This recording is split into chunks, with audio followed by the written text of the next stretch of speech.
Bonjour et bienvenue pour cette vidéo numéro 16 en C#.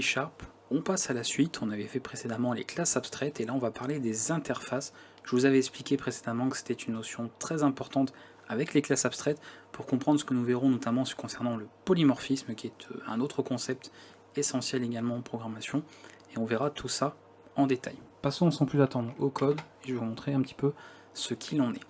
Si vous vous souvenez précédemment, parce qu'on va faire un petit rappel très important quand même, que la classe abstraite était utilisée pour représenter une identité de base, un comportement commun finalement, un ensemble d'autres classes qui vont pouvoir en hériter, qui auront et qui partageront ce comportement commun et vont elles-mêmes ensuite implémenter leur comportement à elles, c'est-à-dire les fameuses méthodes abstraites qu'on avait dans la classe écrite et déclarée abstraite. Une interface va fonctionner différemment. Souvent les gens ont tendance à mélanger un petit peu les deux, à confondre les deux. Alors ça peut se comprendre aussi dans la mesure où certains langages n'ont pas d'interface, ne disposent pas d'un système d'interface, et là où ces personnes sont obligées d'employer les classes abstraites, là où dans un autre langage on emploierait les interfaces. Donc ça a tendance un petit peu à créer la confusion auprès des gens qui apprennent la programmation, et de mélanger un petit peu les deux, et après d'arriver à la question un peu problématique et qui revient très souvent de quand est-ce que je dois utiliser une interface, quand est-ce que je dois utiliser une classe abstraite, ou simplement quelle est la différence entre les deux, est-ce qu'il y a vraiment une différence entre ces deux concepts-là. Évidemment c'est le cas, sinon on ne s'amuserait pas, pour certains langages en tout cas, à avoir les deux, et on verra tout cela ensemble. Alors là où la classe abstraite, comme je vous l'ai dit, représente un comportement commun, une identité de base qu'on va avoir pour plusieurs classes, l'interface va représenter un contrat. Alors c'est souvent un mot qu'on emploie qui n'est pas toujours clair, et c'est normal pour les gens, parce que si on se contente juste de ça, bah c'est bien, une interface est un contrat, très bien, mais un contrat de quoi, pour qui, pourquoi, et comment ça fonctionne. Et là on ne comprend pas forcément. Déjà, on va en déclarer une, on va déclarer une interface et on va voir ensuite en pratique ce que ça nous donne.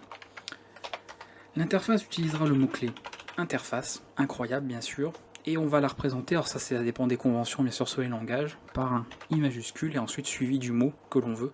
Donc si par exemple vous voulez un terme précis, bah vous le commencerez par une majuscule aussi. Ce n'est pas obligatoire, sachez-le, mais on peut utiliser tout à fait cette convention-là. Sinon vous pouvez simplement mettre un mot commençant par une majuscule, comme n'importe quel nom de classe, ou de classe abstraite d'ailleurs.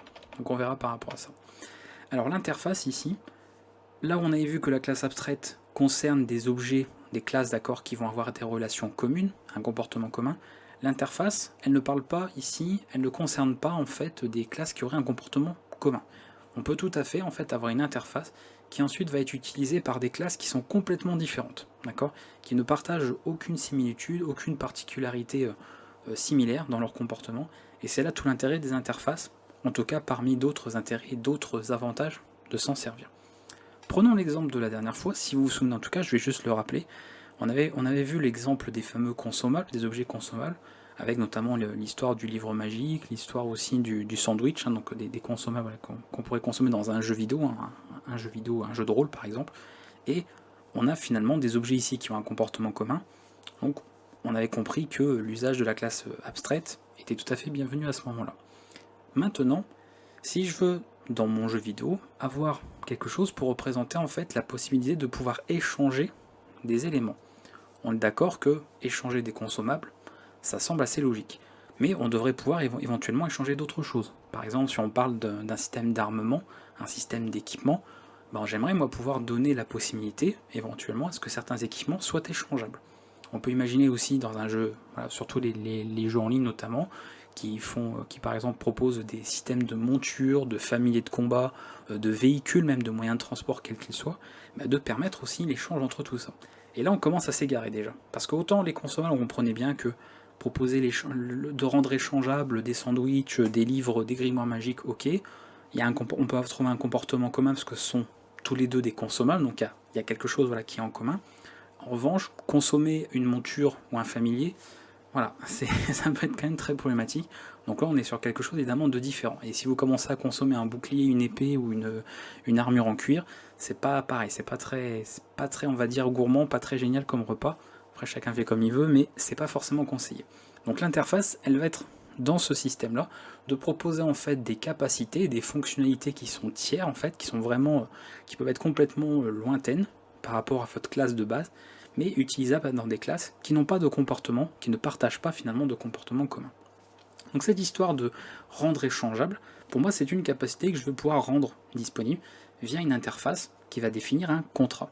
Donc je vais créer une interface eTradable, qui va tout simplement donner la possibilité d'avoir une classe qui permet l'échange, d'accord? Rendre en fait quelque chose échangeable.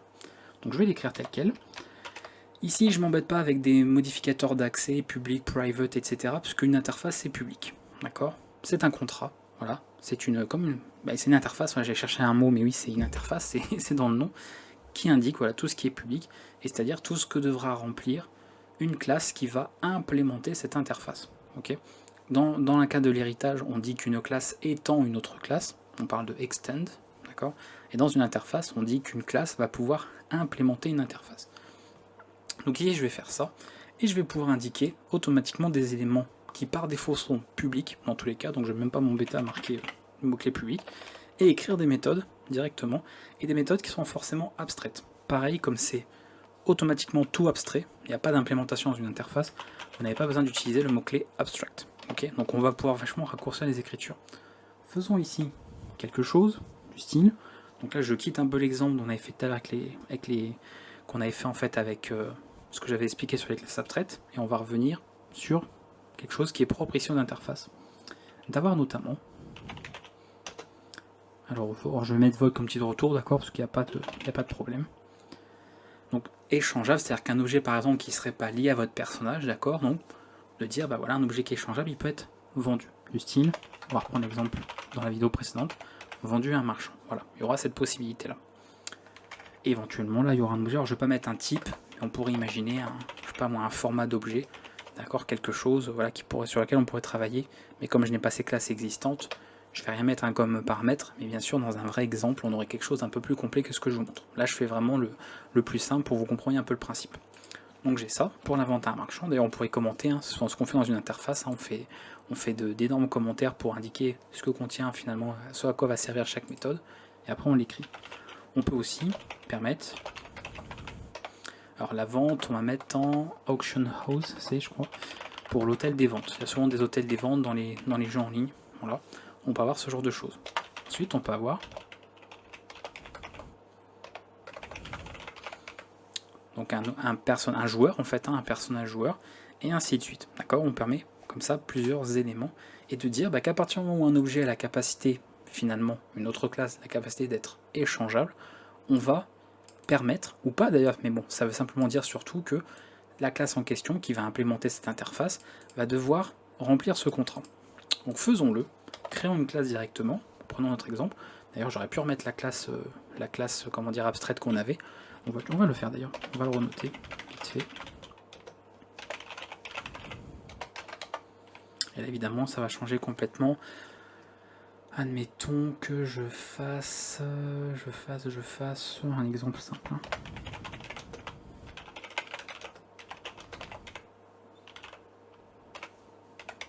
Voilà comme ça. Et là.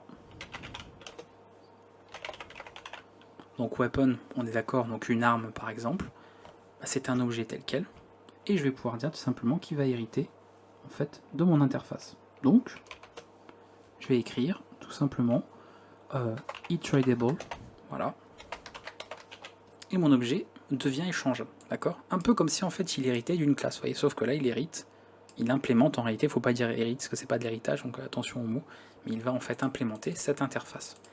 Automatiquement, s'il y a ça qui est fait, je vais devoir implémenter tout ça. C'est obligatoire. Je ne peux pas ici m'amuser à avoir à moitié des éléments abstraits et des éléments avec une implémentation de fait. Une interface, comme tout est public, tout doit être abstrait, voilà, complètement. C'est un peu comme imaginez un peu comme une classe abstraite dite pure, c'est-à-dire une classe abstraite qui n'aurait que des membres abstraits. Là, c'est le cas. Et encore une fois, j'aurais pu mettre des abstracts partout et même, voilà, j'aurais pu écrire ça pour chaque élément, mais comme c'est par défaut pour une interface, je les passe et ça raccourcit les écritures à ce niveau-là. Donc je vais devoir obligatoirement implémenter tout ça. Alors si éventuellement je veux considérer que par exemple j'interdis, je sais pas, j'autorise l'échange, mais par exemple pas la vente, par exemple ici, alors je sais que le terme c'est échanger, mais c'est plus en fait le fait que ça peut être négocié, d'accord, ça peut entrer dans un système de commerce, d'accord, vous voyez-le comme ça, un système de négoce, et je peux très bien implémenter tout ça. Donc je vais reprendre le même exemple, je vais faire ça, voilà, ça vous aurez votre code classique à écrire, d'accord. Ici pareil, admettons on autorise ça, donc pareil, on implémente cette méthode, et puis ici rien ne nous empêche bien sûr, même si vous avez obligation de l'implémenter, puisque c'est nécessaire, c'est la garantie fournie par cette interface qui, encore une fois, fait office de contrat. Mais après ici, bien sûr, vous pouvez voilà, utiliser un système d'exception ou indiquer un message ou n'importe quoi, quelque chose qui empêcherait tout simplement la revente. Mais dans tous les cas, vous devez implémenter cette méthode, quoi qu'il en soit. C'est obligatoire. On peut en faire une autre. Donc je vais faire par exemple autre chose. Donc vous voyez que mon weapon, voilà, c'est ça. Donc classe, on avait quoi? Par exemple, on avait le Magical Book, notamment, voilà, qui hérite effectivement de consommables, et qui lui-même, si j'ai envie de le rendre échangeable, et bah pareil, je vais pouvoir le rendre échangeable. Vous voyez, on va pouvoir comme ça produire une sorte d'héritage multiple. C'est-à-dire là où on ne peut faire hériter une classe que d'une seule autre, on ne peut pas faire en fait hériter une classe de plusieurs. En revanche, vous n'êtes pas limité au nombre d'interfaces. C'est-à-dire que vous pouvez très bien avoir une classe qui implémente voilà, plusieurs interfaces, là j'en ai évidemment qu'une seule, mais je pourrais tout à fait implémenter une deuxième, une troisième, une quatrième interface sans problème. Bien sûr en fonction des fonctionnalités que je veux ajouter. Et là, cette ligne suffit en fait à imposer l'implémentation des classes abstraites de cette classe abstraite et de toutes les méthodes de cette interface. Donc je dois écrire l'implémentation de ceci. D'accord, on en revient au même principe. Voilà. Et je vais devoir à nouveau implémenter tout ça pour dire pour le grimoire magique, comment en fait on fait en fait la vente au marchand, la vente à l'hôtel des ventes et la vente auprès d'un joueur, ou l'échange, peu importe, j'aurais pu mettre un autre nom de méthode, peu importe. Tout ça pour comprendre un peu comment ça fonctionne. Donc là nous ne sommes plus déjà, si vous voulez un petit peu voir la différence avec une classe abstraite, nous ne sommes plus dans un comportement commun. Là forcément vous avez obligation d'implémenter tout ce que contient l'interface. C'est d'ailleurs plus lent, on va dire, à l'exécution. Alors on n'est pas là pour parler d'optimisation, mais c'est juste pour vous donner l'information. Évidemment les interfaces sont plus lentes, d'accord, que des classes abstraites, puisqu'ici il va falloir retrouver en fait ce qui correspond à chaque élément qu'on a. C'est-à-dire qu'en fonction des implémentations qui sont faites, il faudra voir quelle méthode va être appelée par rapport bien sûr à la classe qui utilise l'implémentation. Donc on aura quelque chose de plus lent. Donc là, obligatoire, on n'a pas de comportement commun. On ne peut pas se dire par exemple que tout ce qui implémente ceci va par exemple permettre la vente à un marchand de la même manière. Si vous voulez ce genre de possibilité, utilisez une classe abstraite, d'accord, et avec des éléments encore une fois qui ont une base commune. Sinon, s'il n'y a pas de base commune, ça sert à rien. Vous pouvez pas par exemple, ce serait pas cohérent d'avoir une classe abstraite qui soit donc une abstract class animal et ensuite de faire tout simplement de faire une classe, comme je disais, tiger qui hérite de animal, on le comprend. Maintenant, si vous faites une classe weapon qui hérite d'animal, à moins que vous vouliez représenter dans votre jeu, dire que votre arme ici c'est un animal, donc un animal magique, en forme d'épée, peut-être un Pokémon, pourquoi pas, mais sinon ça marche pas. Voilà. Si on veut parler d'une arme telle quelle, une arme de combat, donc un équipement de combat, forcément ici l'héritage serait un peu bizarre. Donc le comportement commun, voilà, une arme, genre une épée, comportement commun avec un tigre, bon, à part peut-être que les deux peuvent tuer, c'est vrai, mais sinon en tant que tel, en tout cas, on n'aurait pas grand chose à relier ensemble. Voilà, donc vous avez déjà un petit peu une idée de dans quel cas on va travailler avec une classe abstraite et dans quel cas on va préférer une interface. L'interface, vous devrez forcément tout écrire, absolument tout implémenter. Là où la classe abstraite, vous allez écrire seulement les éléments qui seraient différents, et ce qui est commun, vous pouvez déjà l'implémenter dans la classe abstraite, puisqu'il suffit juste d'avoir un seul élément abstrait pour être une classe abstraite. C'est ce qu'on avait expliqué dans la vidéo précédente. Et là, l'avantage, c'est qu'on permet l'implémentation multiple, un peu comme si nous faisions de l'héritage multiple, puisque les interfaces ne sont pas limitées à 1, comme on l'a en fait avec nos classes. Voilà, donc vraiment plein d'éléments. Aussi, puisque les interfaces sont un type qu'on a ici en C#, vous pouvez sans problème faire une interface qui hérite d'une autre. Donc si à tout moment je veux faire, alors ce serait très très bizarre, parce que là par contre, vraiment échangeable, ce serait un peu... Par exemple, je fais, je sais pas moi, tradable.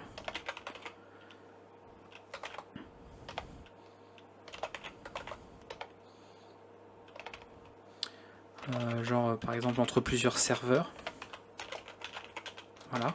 Et on peut tout à fait dire qu'on a une interface qui hérite d'une autre. Ça, c'est tout à fait possible. On est avec un seul héritage, comme pour les classes, pareil, mais on peut le faire. Et à ce moment-là, éventuellement, vous devrez implémenter donc les choses ensuite par la suite. C'est-à-dire que là, vous récupérez tout ça, ça va de soi. Ici, cette interface va avoir ses propres définitions.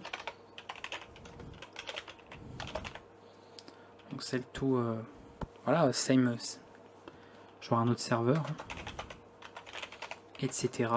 Et si vous écrivez une classe qui évidemment doit implémenter votre interface là, et ben elle devrait implémenter l'ensemble de ce qu'il y a. D'accord, évidemment, ça fonctionne par héritage, donc cette interface va hériter des éléments en fait de son interface mère. On retrouve le même principe et j'ai pas forcément besoin de le répéter parce que c'est logique avec tout ce que je vous ai expliqué dans les vidéos précédentes. Donc voilà, on peut vraiment appliquer toutes ces mécaniques, tout ce qu'on a vu précédemment ensemble pour faire de l'héritage avec nos interfaces, pour avoir ensuite une implémentation multiple d'interfaces au sein d'une même classe, et bien sûr comprendre qu'il y a une réelle différence entre classe abstraite et interface, ne serait-ce que dans l'usage, d'accord, et dans le principe. Voilà, l'interface est un contrat, d'accord, simplement une liste, si vous voulez, une garantie de fonctionnalité et de capacité tierce que vous allez amener à une classe, qui n'ont pas forcément de comportement commun, là où la classe abstraite sera justement une base de comportement commun entre plusieurs classes concrètes. Et là on est vraiment sur deux distinctions importantes, même si je vous ai dit dans d'autres langages, quand on n'a pas le système d'interface qui existe, les gens n'ont pas trop le choix d'utiliser les classes abstraites. Mais l'interface, je vous en ai parlé aussi, c'est une classe abstraite dite pure. Donc on pourrait tout à fait faire une interface avec des classes abstraites, et quand vous avez bien sûr un langage qui propose les deux fonctionnalités, utilisez bien sûr les fonctionnalités du langage en priorité, avant d'utiliser quelque chose de, on va dire, générique ou commun à plusieurs langages de programmation différents. Voilà, je pense que tout est dit. Alors on pourrait avoir également des éléments publics, mais on ne les a pas encore vus à ce stade, notamment des indexeurs des événements, on peut avoir tout ça dans une interface aussi, mais nous ne l'avons pas vu, donc évidemment je ne pourrais pas l'aborder avec vous. Mais voilà, le principe à retenir en tout cas, c'est tout est public par défaut, donc on ne précise pas forcément tous les éléments. On pourrait même travailler avec des propriétés, mais je vais évidemment passer là-dessus, puisque de toute façon vous avez déjà vu comment ça fonctionnait dans d'autres vidéos, et vous avez compris un peu le principe à ce niveau-là. Donc je pense que j'ai fait le tour de ce que je voulais vous montrer. Je vais renlever le surplus, parce que là on a beaucoup d'éléments. Ici, on va revenir sur un élément simple, voilà, sur finalement l'essentiel pour les interfaces.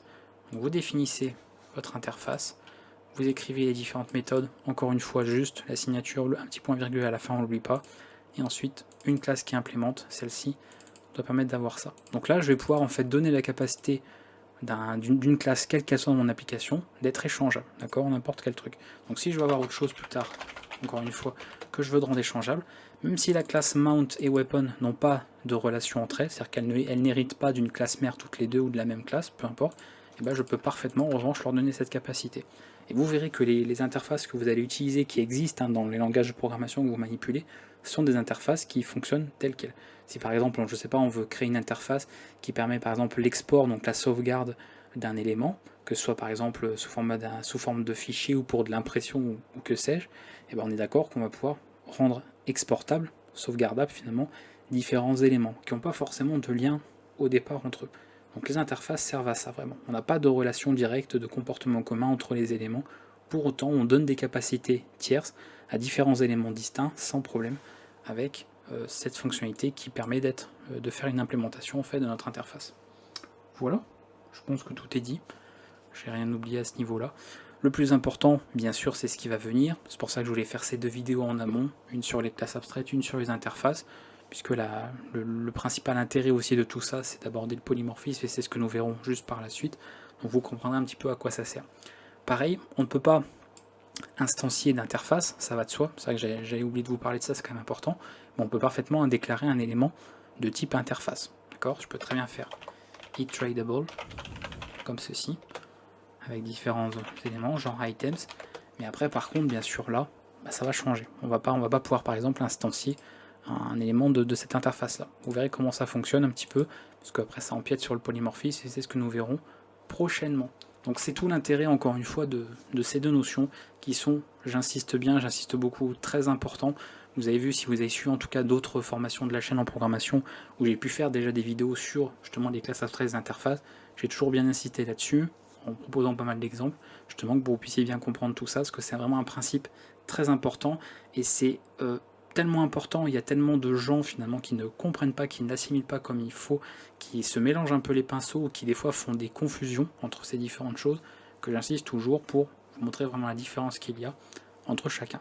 Donc normalement à ce stade, si vous ne savez pas quand utiliser une classe abstraite, quand utiliser une interface, ou vous ne savez pas faire la différence entre les deux, ou ne serait-ce même que définir l'un et l'autre, n'hésitez pas bien sûr à revoir les vidéos, quitte à faire un tableau comparatif, à prendre des notes comme vous voulez, mais il faut bien avoir compris tout ça pour la suite et pour tout ce qu'on verra derrière, parce que tout ça nous servira bien sûr pour plein d'autres notions plus tard dans le langage de C#, et si vous programmez dans d'autres langages d'ailleurs, avec d'autres cours que je propose sur la chaîne. Je vous dis à bientôt, n'hésitez pas en commentaire s'il y a des questions, des remarques par rapport à ça. Vous avez vu que je fais toujours des exemples très simples, très sommaires, d'accord. Je ne fais pas des exemples très développés avec plein de code, c'est pas le but. Donc c'est à vous, c'est votre travail, c'est votre part du boulot, de travailler sur quelque chose d'un peu plus étoffé, de mettre ça en pratique avec des exemples plus concrets.